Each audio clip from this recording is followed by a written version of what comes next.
Paul Henderson's hands trembled as he checked his phone under the table. Eviction notice. Final warning. 72 hours.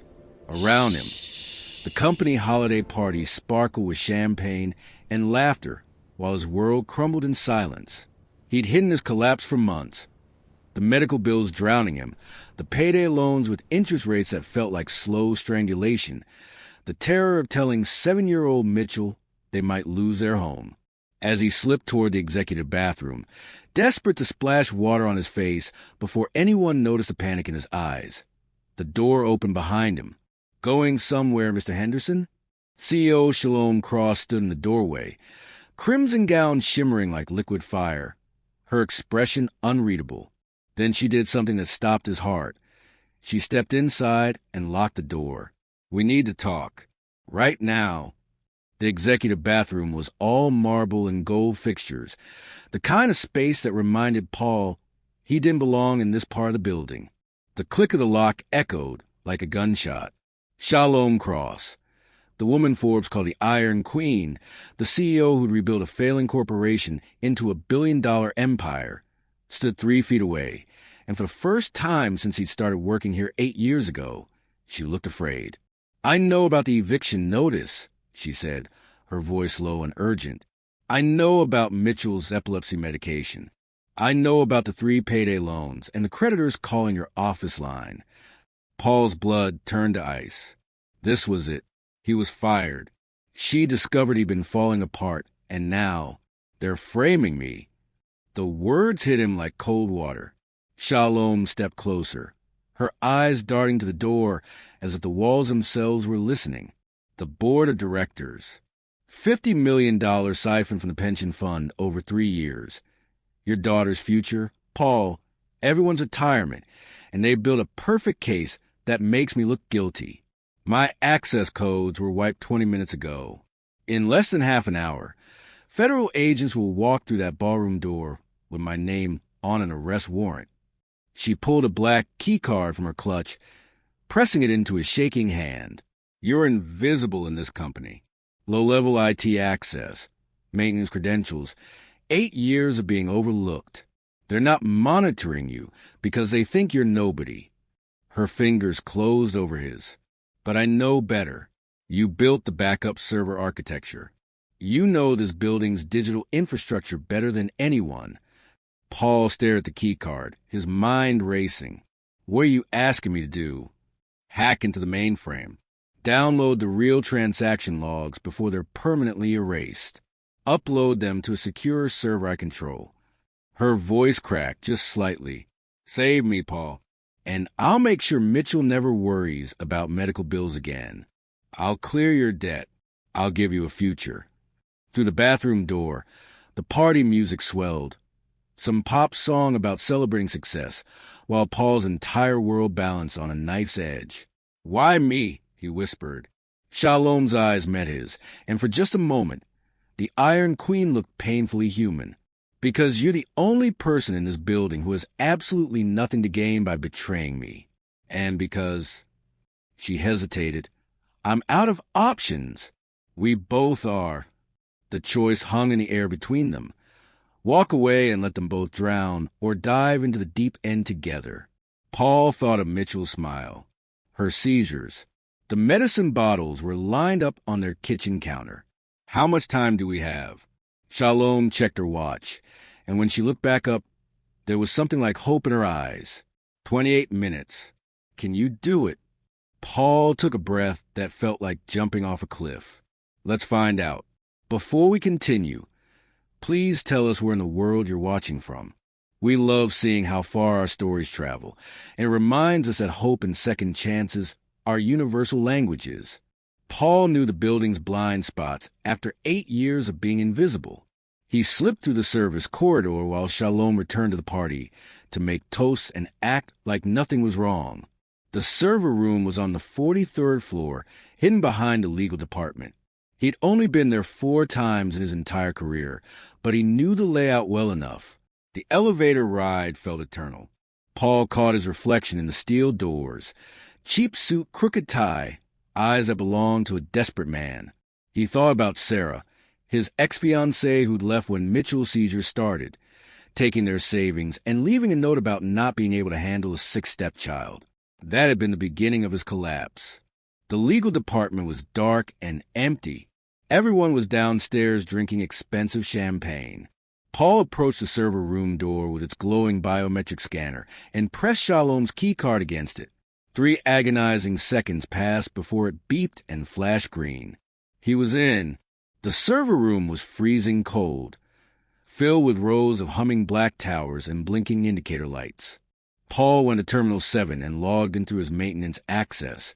His regular credentials wouldn't work, but the back-end diagnostic portal let him slip through unnoticed. The board had been clever. They'd buried fraudulent transactions deep in the system, disguising them as legitimate pension investments. Shalom's digital signature appeared on everything, perfectly forged. But Paul found the original logs in a hidden partition labeled Archive_2022. The evidence was clear. 3 board members, Marcus Webb, Victoria Huang, and Thomas Sterling, had routing numbers connected to offshore shell corporations. Paul inserted the USB drive and started downloading. The progress bar crawled forward. 1%, 2%, 3%. Then the alarm screamed. Security had detected motion on the 43rd floor. Paul heard footsteps and voices in the hallway. They knew exactly where he was. The download was only at 25%. He couldn't abort or Shalom was finished, but if they caught him, they'd spin it as conspiracy between accomplices. His phone buzzed. Shalom texted, "How close?" Paul replied, 30%. Security incoming. Her response, "Trust me, stay there." At 44%, the fire alarm suddenly blasted through the building.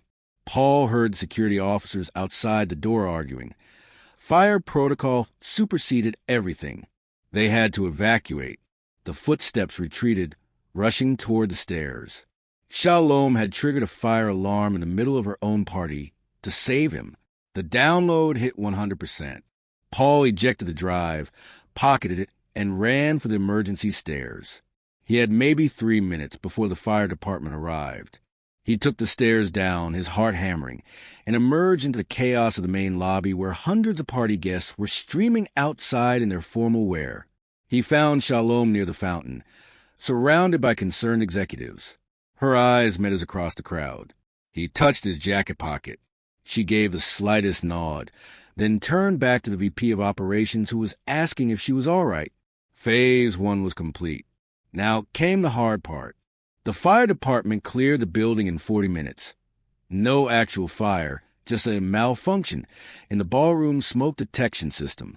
By the time guests were allowed back inside, Paul had already gone home, his hands still shaking as he paid Mrs. Chun for babysitting and checked on Mitchell sleeping peacefully in her bed.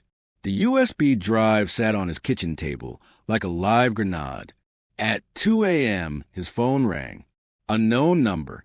Paul answered to hear Shalom's voice, clipped and professional. Tomorrow. Coffee shop on 5th and Market. 7 a.m. Come alone. The call ended before he could respond. Paul didn't sleep. He spent the night researching the board members on the drive. Marcus Webb, old money and older grudges. Victoria Huang, brilliant strategist with a gambling problem her salary couldn't cover. Thomas Sterling, whose 3rd divorce had apparently been expensive enough to motivate grand larceny. They'd been stealing for 3 years, small amount at first, then growing bolder when nobody noticed. Morning came too quickly. Paul left Mitchell with Mrs. Chin again, making up something about an emergency system update at work. The coffee shop was a small place tucked between high-rises, the kind of spot where downtown workers grabbed lattes before disappearing into office towers. Shalom was already there, dressed in simple jeans and a sweater that probably cost more than Paul's monthly rent. Without the power suit and heels, she looked younger, more vulnerable. She'd chosen a corner table where they could see both exits. "Show me," she said quietly. Paul pulled out his laptop and opened the files. Together they reviewed the evidence. Transaction logs, email threads, encrypted messages between the 3 board members discussing how to manage the CEO problem. There was even a contingency plan dated 2 weeks ago that outlined exactly how they'd frame Shalom if she got too close to discovering the truth. They were going to announce it tonight, Shalom said, her voice hollow. At the party, Marcus was supposed to give a speech about company transparency, then reveal the audit findings that showed my supposed theft. Federal agents were already coordinated. I only found out yesterday when my access codes suddenly stopped working. Paul asked why they'd do this. Shalom explained that she'd been pushing for a full financial review before the company went public next quarter. The IPO would mean external auditors, regulatory scrutiny, forensic accountants. The board knew their scheme would be exposed unless they struck first. They need me gone before the IPO, she said. A disgraced CEO gets investigated. A retired CEO with a golden parachute just fades away. They were planning to offer me a deal, resign quietly, take the buyout, disappear.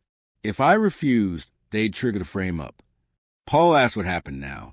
Shalom's answer chilled him. Now they know something went wrong. The fire alarm disrupted their timeline. They'll be scrambling to figure out if I'm onto them, which means they'll accelerate their plan. As if summoned by her words, Paul's phone buzzed. Email from HR, mandatory all-staff meeting at 9 a.m. to discuss important company developments. Shalom's phone showed the same message. Their eyes met across the table. That's it, she said quietly. That's when they make their move. They'll announce an emergency board meeting, suspend me pending investigation, and by lunch I'll be in federal custody. Paul felt panic rising. So what do we do? Shalom was quiet for a long moment, her fingers drumming on the table. Then she said something that made Paul's stomach drop. We need more evidence. What we have proves they stole money, but it doesn't prove they framed me. We need the actual forged authorization documents with my signature, the ones I'll present to federal investigators. Where are those? Paul asked, though he already suspected the answer. Marcus Webb's private office. 47th floor executive suite. Biometric locks, armed security, and absolutely no reason for someone like you to be anywhere near it. Paul stared at her. You want me to break into a board member's office in the next 2 hours? I want us both to survive this, Shalom said simply. And that means we go on offense before they do. She pulled out another key card, this one platinum colored. I still have building access, just not system access. This will get you to the 47th floor. But Marcus has a personal security code on his office door that changes daily. The only way past it is if someone with executive clearance escorts you. Paul understood immediately. You're going to walk me in there. We'll go together, Shalom confirmed. I'll say I'm collecting personal items before the meeting. You'll be my IT support, there to wipe my computer so nothing confidential remains. Standard protocol when an executive leaves. Except you're not actually leaving, Paul said. Shalom smiled, but there was no humor in it. Not if we pull this off. They had 90 minutes before the all-staff meeting. 90 minutes to infiltrate an executive office, find evidence of corporate fraud, and get out without being caught. Paul thought about Mitchell, about the medicine bottles, about the eviction notice. Then he thought about Shalom's face when she locked the bathroom door last night. The fear barely hid behind the iron exterior. She was just as desperate as him. They were both drowning, and this was their only chance to grab something solid. Okay, Paul said. Let's do it. Listen, if you made it this far in the story, you're invested. You want to know what happens to them. But here's the thing. Most people scroll past these stories without subscribing. They watch, they enjoy, and they disappear. If this story matters to you, if you actually care how it ends, hit that subscribe button, please. It takes 2 seconds. And if you don't, you'll probably forget about this channel and never another amazing stories from me. The 47th floor was executive territory, all glass walls and expensive art and silence, so profound it felt like entering a cathedral. Shalom walked with her head high, every inch the CEO, while Paul followed 2 steps behind carrying an empty equipment bag that was supposedly full of IT tools. The security guard at the reception desk looked surprised to see Shalom. "Miss Cross, I thought you were—" "Collecting my personal effects before the meeting," Shalom interrupted smoothly. "Mr. Henderson is here to secure my workstation. Standard exit protocol." The guard hesitated, clearly uncomfortable. Paul could see the man's mind working. If Shalom was really being forced out, stopping her from accessing her office might look like insubordination, but letting her in might violate whatever orders he'd received from the board. Shalom made the decision for him. She simply walked past his desk toward the executive suite, moving with such confidence that opposing her felt impossible. Paul hurried after her, leaving the confused guard behind. Marcus Webb's office was at the end of the hall, double doors with his name in gold lettering. Shalom pressed her palm to the biometric scanner. It beeped once, then flashed red. "Access denied." "Backup plan," Shalom murmured. She pulled out her phone and made a call. "Victoria, it's Shalom. Listen, I need to grab something from Marcus's office before the meeting. That bottle of bourbon he borrowed last month. Can you buzz me in?" Paul couldn't hear Victoria Huang's response, but Shalom's expression stayed perfectly neutral. "Thank you. Yes, see you at 9. The biometric scanner flashed green. The door clicked open. They were in. Marcus Webb's office was obscene in its luxury. Floor-to-ceiling windows, hand-carved desk, leather furniture that probably cost more than Paul's car. But Paul wasn't interested in the decor. He went straight to Marcus's computer. It was password protected, of course. But Paul had been doing IT maintenance for 8 years, which meant he knew the universal administrator override that most executives didn't even know existed. He pressed a key combination that made the login screen flicker, then entered the backdoor credentials. The desktop appeared. 10 minutes, Shalom said quietly, standing by the door. "That's all we have before someone notices we're here." Paul worked fast, navigating through Marcus's files. The board member was arrogant enough to keep everything on his primary machine rather than an encrypted external drive. Probably because he'd never imagined anyone would get past his security. There, a folder labeled Contingency_C. Inside were documents that made Paul's blood run cold.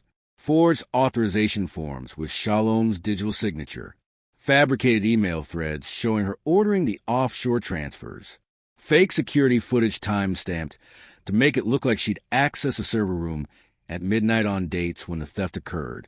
Even a Planet therapist report suggesting Shalom had been under stress and making erratic decisions.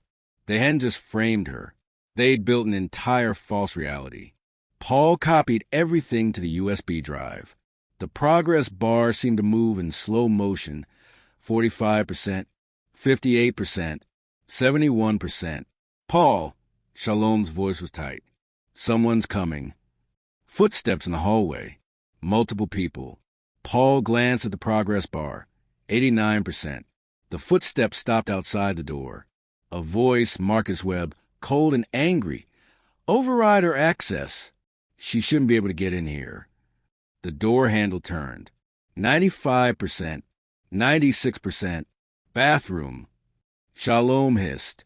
She grabbed Paul's arm and pulled him toward the private executive bathroom, connected to Marcus's office. They tumbled inside just as the main door opened. Paul pressed himself against the wall, the USB drive clenched in his sweating palm, watching the crack in the bathroom door as Marcus Webb entered his office with Victoria Huang and Thomas Sterling behind him. "I'm telling you, she was seen entering this floor," Marcus was saying. "If she's trying to access our files."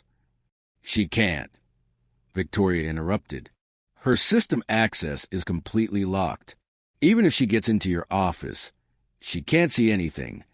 Thomas walked past the bathroom door, close enough that Paul could see the expensive watch on his wrist. "The meeting starts in 20 minutes. We announce the investigation, suspend her immediately, and federal prosecutors take over. It's done. Shalom Cross is finished." In the bathroom shadows, Paul felt Shalom's hand find his. Her fingers were ice cold and shaking. Marcus sat down at his computer, the same computer that was still logged in, still showing the copied files on the screen. Paul's heart stopped, but Marcus didn't look at the monitor. He just picked up his phone and started making calls, coordinating with someone about media strategy and crisis communications. The three board members talked for what felt like hours, but was probably only 5 minutes, finalizing their plan to destroy Shalom's life. Then finally they left. The door closed. The footsteps faded. Paul and Shalom stayed frozen for another 30 seconds before they dared to move. Paul checked the USB drive. 100% complete. They had everything. "We need to go," Shalom whispered. "The meeting is where we end this," Paul finished. They left Marcus's office and made it to the elevator without being seen. As they descended toward the main auditorium where the all-staff meeting would be held, Shalom asked Paul a quiet question. "Are you sure about this? Once we do this, there's no going back." Paul thought about Mitchell, about 8 years of being invisible, about the eviction notice and the medical bills and the payday loans. "I'm sure," he said. The elevator doors opened onto chaos. 300 employees were filing into the main auditorium, murmuring nervously about the emergency meeting. Paul spotted Marcus, Victoria, and Thomas near the stage, looking grim and official. Federal agents in dark suits stood by the exits. They really had coordinated everything. Shalom took a breath and straightened her shoulders. The Iron Queen was back. "Stay close," she told Paul. "And when I give the signal, plug that drive into the auditorium's presentation system." She walked toward the stage like she owned it, because in truth, she did. Marcus saw her coming, and his expression went cold. "Shalom, you shouldn't be here." "It's my company," she said simply. "I believe I'm allowed to attend meetings." Marcus's jaw tightened. He gestured to one of the federal agents. "Gentlemen, if you would—" Actually, Shalom's voice rang out across the auditorium, amplified by the microphone someone had left active on the podium. "I think everyone here deserves to know the truth about what's been happening." The room went silent. 300 people staring. Marcus tried to take control. "Ms. Cross, we were about to explain." "Explain how you stole $50 million. Shalom interrupted. "Explain how you forged my signature? Explain how you framed me for crimes you committed?" The room erupted in gasps and confused murmuring. Marcus's face turned red. "This is slander. We have evidence that you—" "Paul," Shalom said quietly. "Now." Paul was already moving. He jumped onto the stage, pulled out the USB drive, and plugged it into the presentation system. The massive screens on either side of the stage flickered to life. And there, for everyone to see, were Marcus Webb's files, the forged documents, the offshore accounts, the emails plotting Shalom's downfall, the fabricated evidence. All of it. The room exploded. Employees shouting questions. Reporters who'd been invited to cover the announcement suddenly scrambling toward the stage. The federal agents moving toward Marcus, Victoria, and Thomas with very different intentions than they'd had 5 minutes ago. Marcus tried to run. He actually tried to run, pushing to the crowd toward the back exit.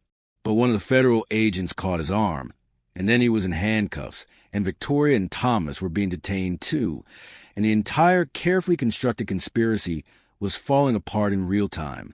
Shalom stood in the center of it all, calm and steady, the eye of the hurricane. She looked at Paul across the chaos. He looked back. They'd done it. Against everything. They'd actually done it. The aftermath took 3 months to resolve fully. Federal prosecutors built their case. The board members were formally charged. Shalom was completely cleared. The company's stock price actually went up when the news broke. Investors liked seeing a CEO who fought corruption rather than enabling it. Paul's life changed overnight. Shalom promoted him to head of corporate security, a newly created position with a salary that made his old payday loans look like pocket change. She paid off his debt personally, saying it was the least she could do. She arranged for Mitchell to see the best epilepsy specialist in the country. The eviction notice became a distant memory. But the biggest change wasn't financial. It was the way Shalom started appearing at Paul's apartment for strategy meetings that always seemed to involve more pizza and laughter than actual strategy. The way she showed up to Mitchell's school play and sat next to Paul in the audience. The way she asked his opinion on things that had nothing to do with work. 6 months after the night that changed everything, Paul arrived at Shalom's penthouse for what she called a business dinner. He found Mitchell already there, helping Shalom bake cookies in a kitchen that probably cost more than most people's houses. "Dad," Mitchell called out, covered in flour and grinning. "Shalom says I can mix the chocolate chips." Paul watched his daughter laugh with the woman who'd once seemed untouchable, and something in his chest loosened. Shalom looked up from the mixing bowl and smiled at him. Not the CEO smile, not the Iron Queen smile, but something real and warm and just for him. They ate dinner together, the three of them, talking about nothing important. Mitchell told stories about school. Shalom shared an embarrassing anecdote about her first day as CEO. Paul just listened, marveling at how his life had become something he didn't recognize, in the best possible way. After Mitchell fell asleep on Shalom's expensive couch, Paul helped clean up the kitchen. They worked in comfortable silence until Shalom said quietly, "I never thanked you properly for saving me. You paid off my debt and gave me a job," Paul pointed out. "That seems like pretty good thanks."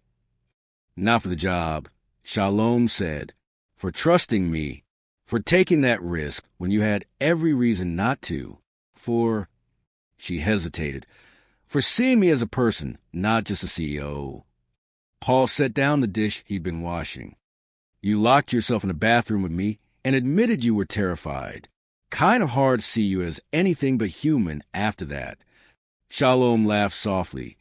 Then her expression turned serious. "I spent 20 years building walls. I told myself it was necessary, that vulnerability was weakness, that letting people in was dangerous. And then I almost lost everything because I was too proud to ask for help until I had no choice." She stepped closer. "You taught me something important, Paul.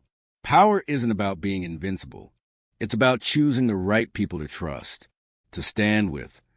Paul's heart was doing something complicated in his chest. "Is this still about work?" "No," Shalom said. "This is about me being terrified again, but for a completely different reason." She reached up and touched his face, her hand gentle against his cheek. "I know this is complicated. I know I'm your boss, and there are 1,000 reasons why this is a terrible idea. But I haven't been able to stop thinking about you, about us, about what we could be if we were brave enough to try." Paul thought about that night 6 months ago, the locked bathroom door, the desperate choice, the moment when they both decided to jump off the cliff together. He kissed her. It was gentle and sweet and tasted like cookie dough and hope when they broke apart. Shalom was smiling, the real smile, the one that made her look young and happy and free. "So," Paul said, slightly breathless, "where do we go from here?" "Forward," Shalom said simply. "Together." From the couch, Mitchell stirred and mumbled something in her sleep. They both looked at her. This little girl who'd been the reason Paul took the risk in the first place. "She likes you," Paul said quietly. "Mitchell, she's been asking when we can see you again practically every day." "I like her too," Shalom admitted. "I never thought I'd want this, a family. I convinced myself I was too focused on work, too driven. But watching her tonight, listening to her laugh," she trailed off, emotion thick in her voice. Paul took her hand. "We don't have to figure everything out tonight. We can take it slow. See where this goes." "Slow," Shalom repeated, like she was testing the word. Then she smiled. "I built a $1 billion company in 5 years. Slow might be good for me." They stood together in her expensive kitchen with its marble counters and professional appliances. Two people who'd found each other in the worst possible circumstances and somehow built something real from the ashes of their separate desperation. 3 months later, Paul and Mitchell moved into Shalom's penthouse. Not because they had to, but because they wanted to. Because somewhere between corporate espionage and chocolate chip cookies, they'd become a family. The company thrived under Shalom's transparent new leadership. The IPO was successful. Paul's security division became an industry model. Mitchell's seizures came under better control with the specialist Shalom had found. And every night, after Mitchell was asleep, Paul and Shalom would stand on the balcony overlooking the city lights, her head on his shoulder, his arm around her waist. Do you ever regret it? Shalom asked one evening. That night at the party, Paul thought about the eviction notice, the payday loans, the desperate panic. Then he looked at the woman beside him, the Iron Queen who'd learned to be human, the CEO who'd chosen to trust an invisible man with everything. Not for a second, he said. Shalom kissed him softly. Good, because I'm not letting you go. Inside, Mitchell called out for a glass of water. They both smiled and turned to go back inside, to their daughter, to their home, to their life. The Iron Queen had found her kingdom, and it wasn't a corner office or a billion-dollar company. It was this, a man who saw her, a child who loved her, and a future built not on power, but on trust. She'd saved him, he'd saved her, and together they'd save each other. The end. So here's the real question. Did you subscribe yet? Thousands of people will listen to this story and won't subscribe. Please don't be that person. Kindly support what I do here by subscribing. And then drop in the comment section if you'd like part 2. What challenges will they face as a new blended family? Let me know if you want to hear more.